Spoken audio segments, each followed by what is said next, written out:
Funding for this program is provided by the Nevada Rangeland Resources Commission.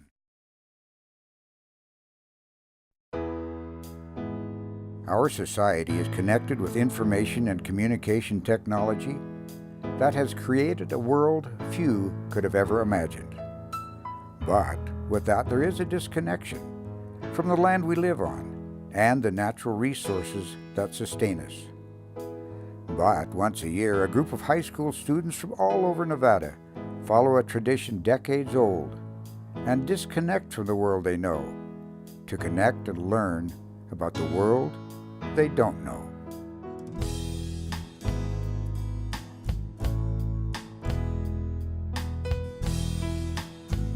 This camp has been going on for, I believe, 57 years now. It started off as a boys-only camp that was really geared towards ranchers' sons, and it's evolved through the years as society has evolved and as the need has evolved. And so we gear it now towards any high school-aged kid in Nevada, and getting some of the kids from the city is almost more important than getting some of the kids that are already rural and have an appreciation of being outdoors. I wanted to be a computer programmer, but now all of the things that we've been shown, I'm gonna probably go home and probably look at different jobs now. It's the most exciting camp I've been to, and I've been to quite a few camps. We do a lot more stuff with vegetation and how important vegetation is in the role of a range environment, and I didn't really expect that. What about this? Oh, this thing. The oyster plant, or goat's beard. Salsify. We have kids that come here not caring anything about resource management or the country and the state they live in, and they go away knowing a basic of resource management. And that educated public, whether it's a high school kid or what, makes a lot of difference when you go and try and do management on public lands.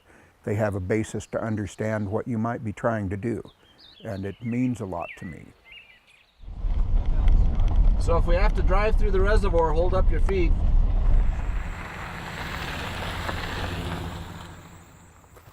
Come out here a little bit.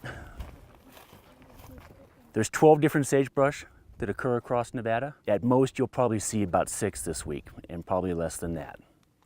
When we're done here, we're gonna go up on Carroll Summit, up the road here, and that's a mountain sagebrush community. And look at that, and part of what we're trying to do is compare and contrast these 2 different sagebrush types so that you get the understanding and hopefully the take-home message that not all sagebrush is the same. And different sagebrush plant communities have different potentials, different plant species, and that leads to different habitat potential for different types of wildlife and different land use potentials for grazing, recreation, and so forth.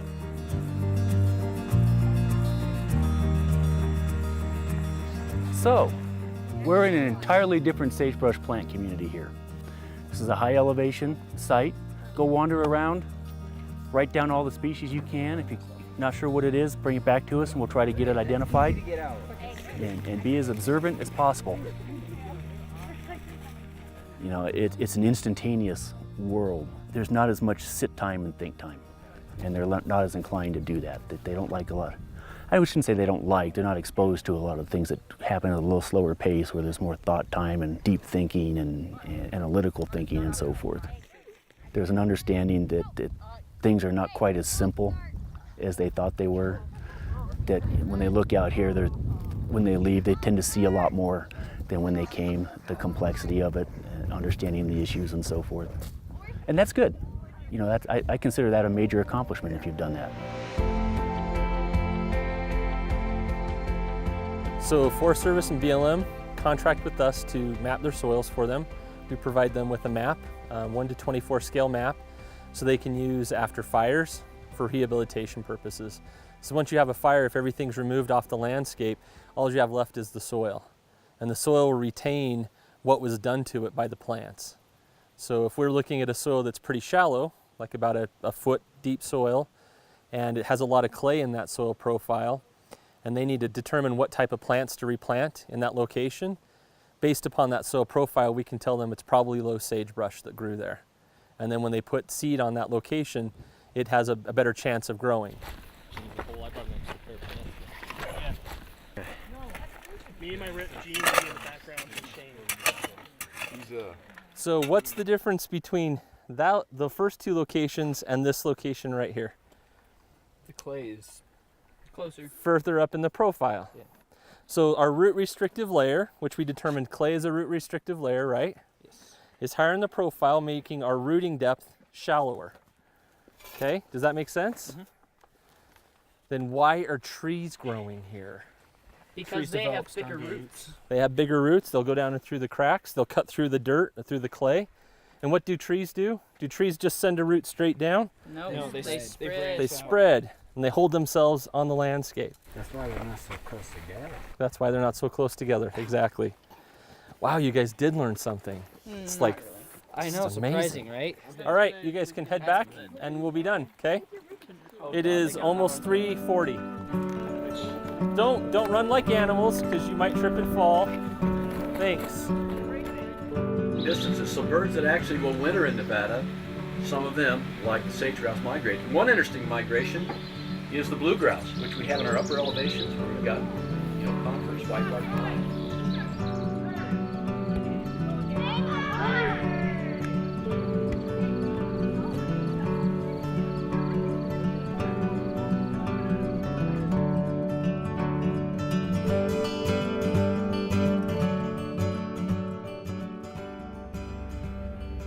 Range camp was held at Smith Creek Ranch. So, while the kids are learning about Nevada's rangeland environment, daily work continues.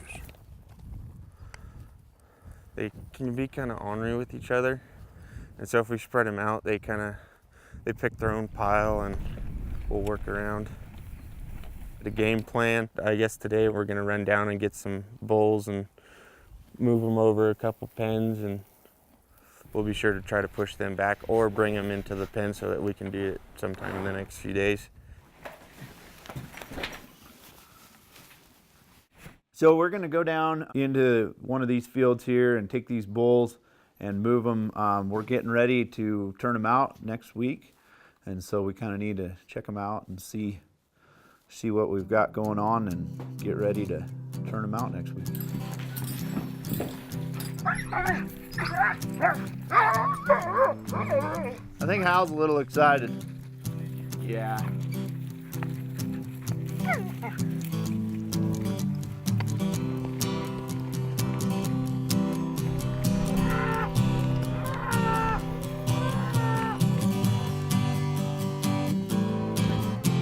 Hey! Hey! They can go across that crossing again.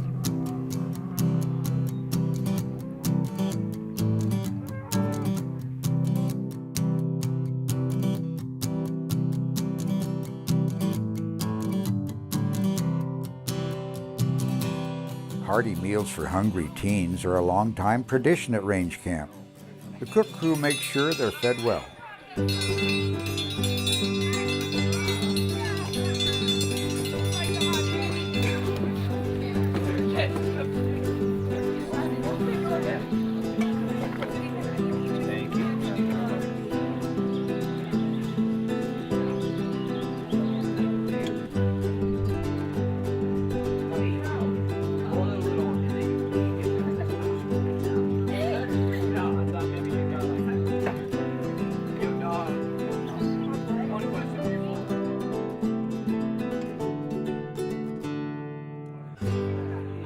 While the campers eat breakfast, staff finalizes the daily activities. Today, the teens will learn about ranching operations. Glad we do it. Come on in. Smith Creek is a public lands ranch.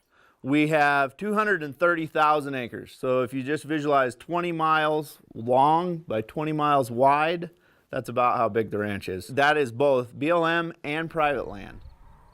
So we go down in the valley floor. When it's dormant in the wintertime, we eat that feed. And then as soon as that feed starts to grow in the spring, we head up the mountain. We head up into the green feed. And so we follow that green feed right up the mountain, up to the peak. For 2 years, we go on the Smith Creek pasture first in the spring. And for 2 years, we go on to the Edwards Creek pasture first in the spring. So why might we delay using those plants certain times of the year? It would have a year or two to grow back. Exactly. And see, even though we start in Smith Creek in the spring and then go to Edwards Creek later in the late summer, those plants have already come up, they've set seed, and they're probably done growing by the time we even graze them. And so by increasing the valuable plants to both livestock and wildlife, we've increased the amount of area able to be grazed. So here we have single leaf pinyon and Utah juniper trees, and they are a native plant, but they were traditionally controlled by fire. One of the unintended consequences of putting out range fires is that the pinyon juniper trees have expanded or encroached into these areas where they wouldn't have naturally occurred. Most of the areas they've encroached into would have been sagebrush, and so we're doing a lot of projects targeted at removing those pinyon juniper trees from where they've encroached into back onto the ridges where they would have naturally occurred. It was designed to create travel corridors for sage grouse and also more habitat for mule deer. So we tried to open up these travel corridors because, at least initially, the chicks can't fly.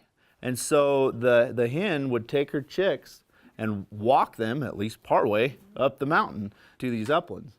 And so the trees were effectively stopping them from getting to the mountain.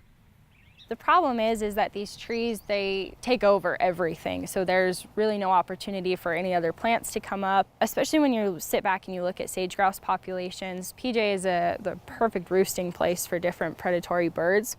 So right now, with so much emphasis on protecting the sage grouse, it's super important that we create an environment where they feel safe and they're not going to live in a PJ forest because there's a crow right there.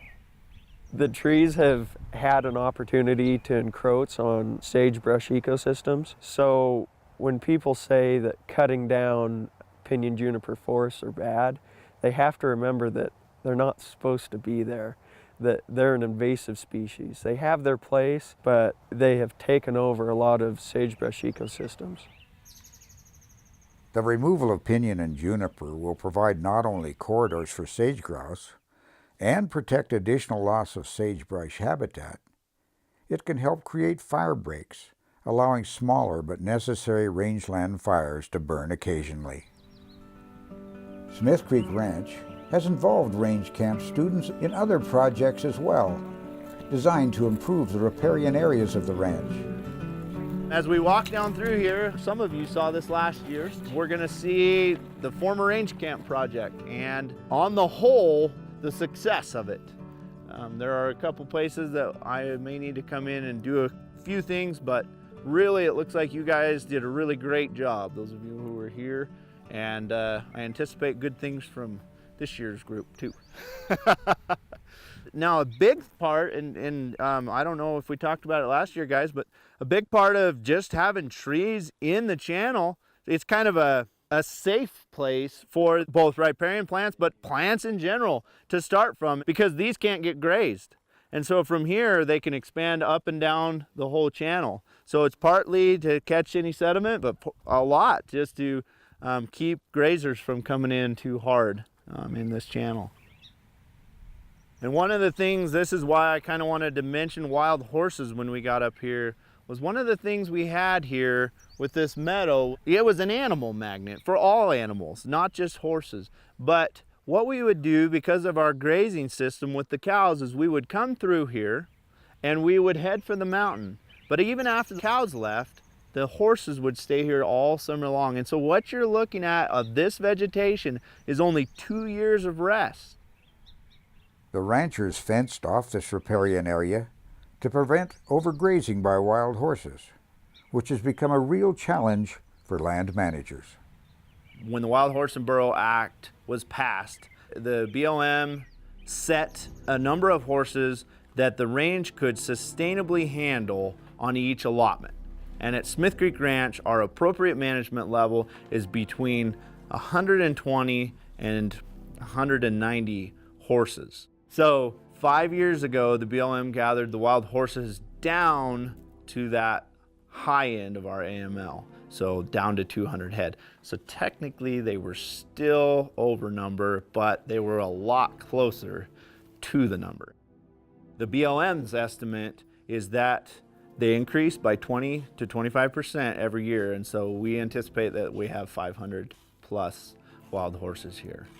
And so when one of the factors is out of balance on these rangelands, it's easy for there to be degradation. It's easy for there to be damage. And that damage hopefully isn't long-term, but it still does occur. One of the first things that I always tell people when they bring that up is that wild horses don't have any natural predators. That's one of the biggest sources of population control with a lot of, animals in general. And so honestly, the only way that a horse can die is either by humane euthanization or starvation, or old age if you get to that point. But at this point, we're so over allocated that they're all starving, and we flat out have foals that are dying. And I think people just don't realize the fact that we don't have the resources to keep these animals healthy, let alone the money to keep feeding the ones that are in our holding pens. The thing about wild horses is that many of Nevada's horses aren't wild. They're feral horses that have been released, and there are very few that can actually be traced to a lineage that's longer than 100 years old. And the important thing that we have to remember when considering wild horses in relationship to cows and sheep is that cows and sheep are managed on rangelands. They have a specific window of time when they go onto those rangelands and a specific date when they come off. Wild horses are on rangelands year-round and are allowed to freely eat whatever there is out there. Because of that, we lose wildlife habitat and we lose forage for livestock. I'm not saying that every wild horse needs to be gone, but they do need to be managed.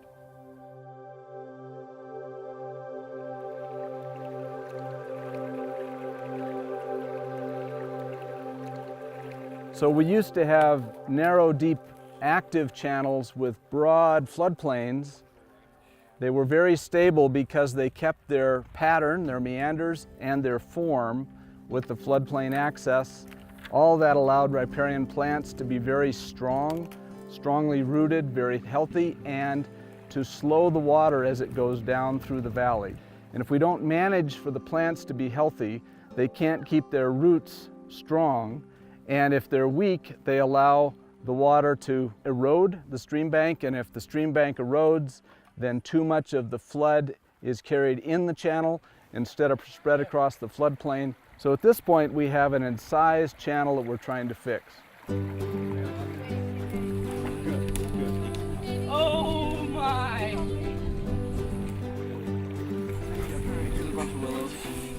So we're planting willows down into the dam so that they can, the sticks that we cut from live willows down into the water can grow their own roots. We have to take most of the leaves off the sticks so that there's not too much transpiration loss before they get roots.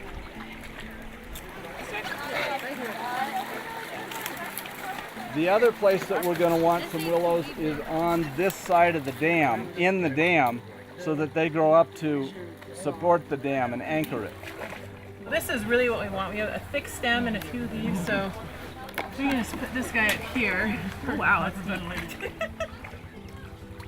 We had to move some of the sticks on one side over to the other side of the creek because it wasn't washing away the dirt like they wanted it. And then we were planting willows on the side to try and make the bank stronger so that they'd hold up instead of washing away as bad.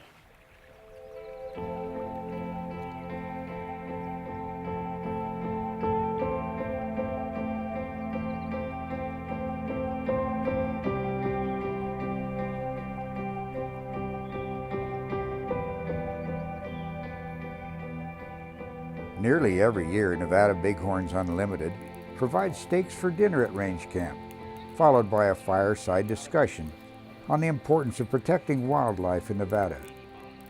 Director Larry Johnson, a popular speaker, weaves lessons into the stories he tells about his organization's role in helping ensure not only Nevada's bighorn sheep, but all wildlife continue to thrive on Nevada rangelands.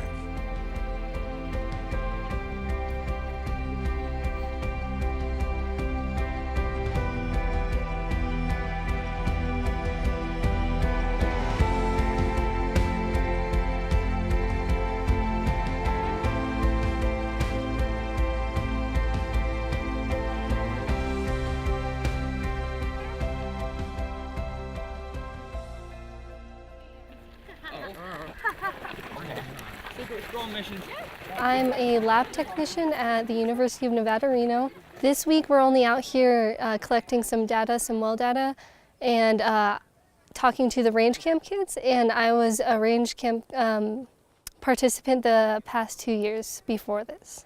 I met a lot of really great people, a lot of ranch kids, and it's amazing to see how invested they are in this life and learning about range, and they care a lot, and you wouldn't expect that from teenagers and stuff, but we do have a lot of passion and want to preserve this environment just as much as anybody else.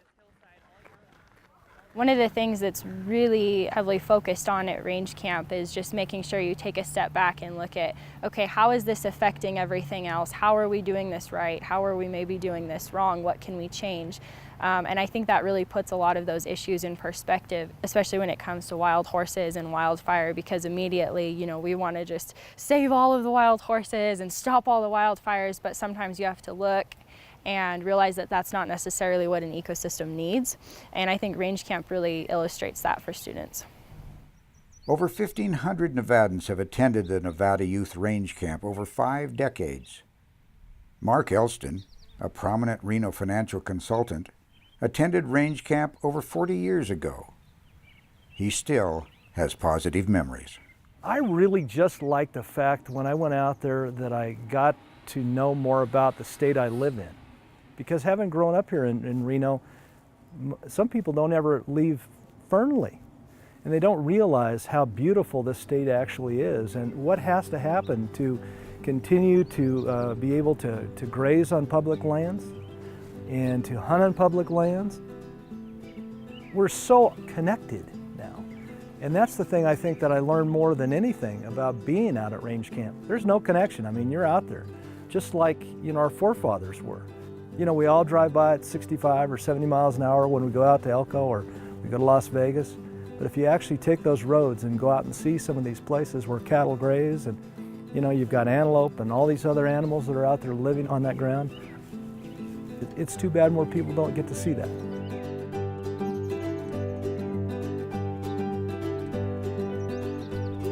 If you look at it from a natural resource standpoint, Nevada goes from desert playa lakes through the salt desert and the sagebrush steppe, pinyon juniper, even up into the pine fir, high mountain, in some places clear up to tundra.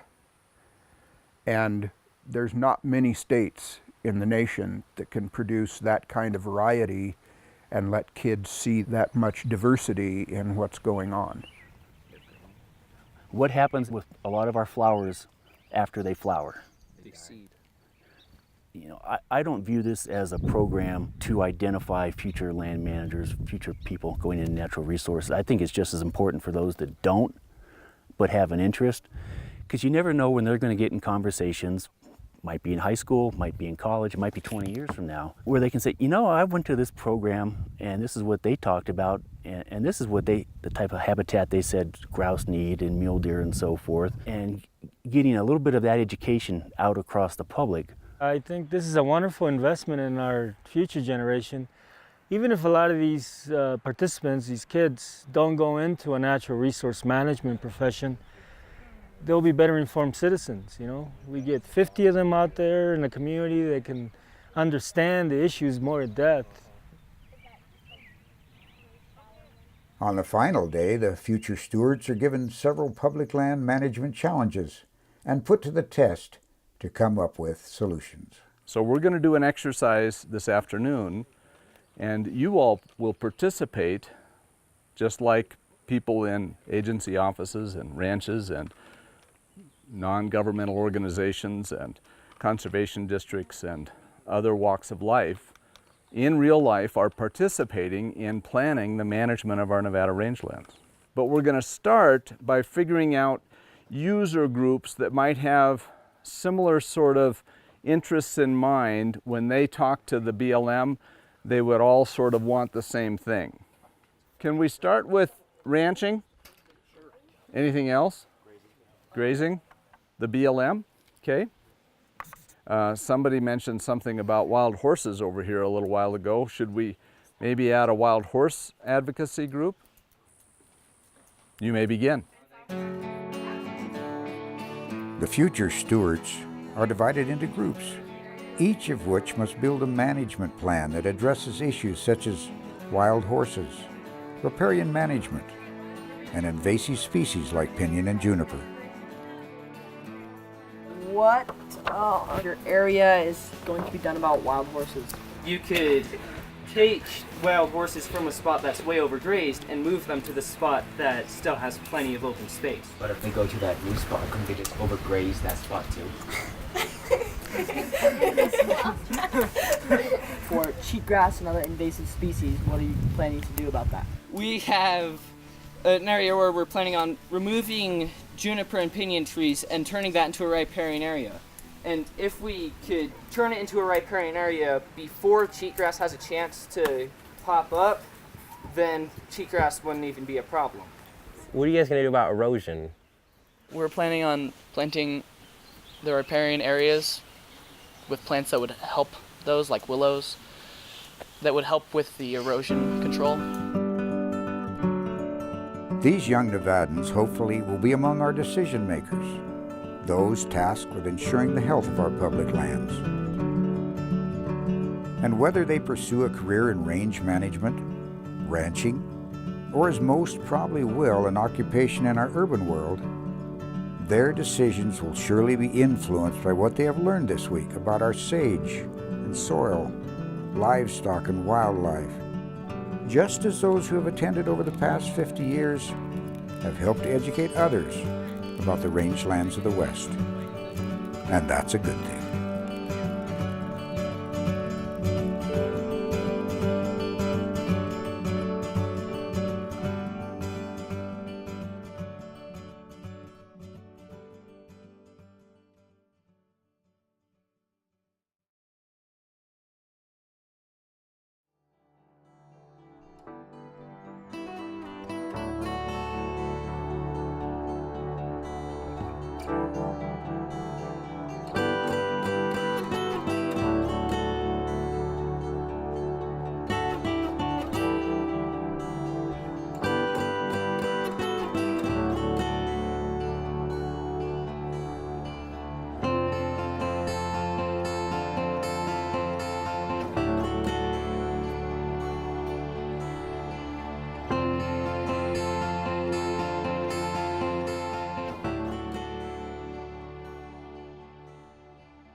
Funding for this program is provided by the Nevada Rangeland Resources Commission.